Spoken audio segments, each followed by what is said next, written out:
सबसे पहले तो मैं यही पूछना चाहूँगी, हम कहते हैं ना नाम सिमरन करना चाहिए, तो हम नाम सिमरन के लिए तो बैठ जाते हैं, लेकिन हमारा मन चित्त उसमें नहीं लगता।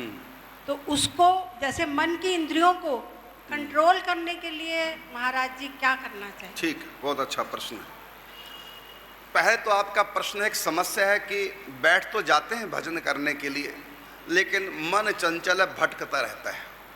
आप भोजन करने बैठिए, मन कितना भी चंचल हो, यदि भोजन कर रहे हैं तो बोलो पेट भरेगा कि नहीं भरेगा। भोजन कीजिए भले मन चंचल हो, चंचल मन से भी भोजन करेंगे पेट भर जाएगा।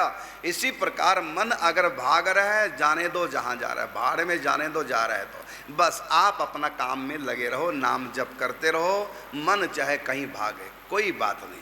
तो इसलिए ज़्यादा घबराने की आवश्यकता नहीं, बस नाम जप कीजिए, चाहे चंचल मन से कीजिए, अच्छा काम कीजिए चाहे चंचल मन से कीजिए। आप झाड़ू लगाते हैं जब, तो क्या मन आपका झाड़ू में रहता है? मन तो न जाने कहाँ कहाँ घूमता है, फिर भी झाड़ू लग जाता है ना, सफाई हो जाती है। बर्तन मांजते हुए मन बर्तनों में थोड़ी रहता, न जाने कहाँ कहाँ भटकता है, लेकिन बर्तन मांज रहे हैं, क्रिया हो रही है बर्तन मांजने की, मंज जाते हैं। तो बिना मन के आप अग्नि को छू लो, अग्नि तब भी जलाएगी। बिना मन के बिजली की तार को छू लो तब भी करंट लगेगा। तो बिना मन के भजन कर लो तब भी भजन का फल मिलेगा। हाँ, मन से करोगे तो ज़्यादा फल है, ये तो है। बाकी बिना मन के भी यदि आप कर रहे हैं, भले बिना मन के कर रहे हैं, फिर भी श्रद्धा तो है ना, विश्वास तो है ना भगवान के नाम में, भजन में, तभी तो कर रहे हैं। इसलिए वो जो श्रद्धा विश्वास का जो पुट लगा है वो आपके भजन का पूरा फल देगा। आप बताइए, कथा आप सुनते हैं भागवत जी की, अजामिल का मन कहाँ था?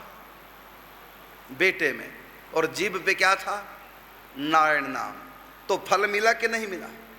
मन में तो भगवान नहीं थे उसके, मन में तो बेटा बसा था, बेटे को ही पुकार रहा था जिसका नाम नारायण था, बेटा नारायण बचाओ। आगे ना भगवान के पास, क्योंकि भाए कुभाए अनख आलसहु, नाम जपत मंगल दिशि दसु। कैसी भी करो भजन करो, उद्धार होगा होगा होगा।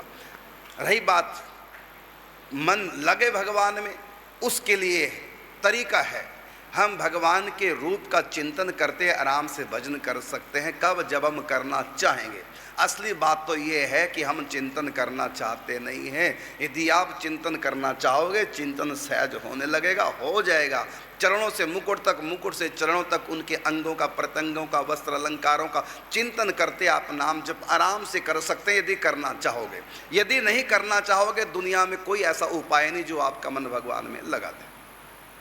इसलिए चाहना पड़ेगा, प्रयत्न करना पड़ेगा, लग जाएगा मन, कोई कठिन नहीं है। हम तो बिना बात के झूठी शिकायत करते हैं मन की। दरअसल हम मन को लगाते नहीं, इसलिए मन लगता नहीं। लगाओगे तो लग जाएगा, करके देखो। आपने कभी भैंस देखी? काली काली पूंछ हिलाती, दिखगी ना मन ही मन, दिखगी ना मन मन। कभी कुत्ता देखा है? देख, कुत्ते का नाम आते कुत्ता दिखने लग गया ना मन ही मन। तो जो हम चाहें सो मन को दिखा दें। जब कुत्ता कहने से हमारे मन में कुत्ते की आकृति बन जाती है, गधा कहने से गधे की आकृति बन जाती है, गाय कहने से मन में गाय की आकृति बन जाएगी, तो राम कहने से राम की आकृति नहीं बनेगी? बन जाएगी जब हम चाहेंगे।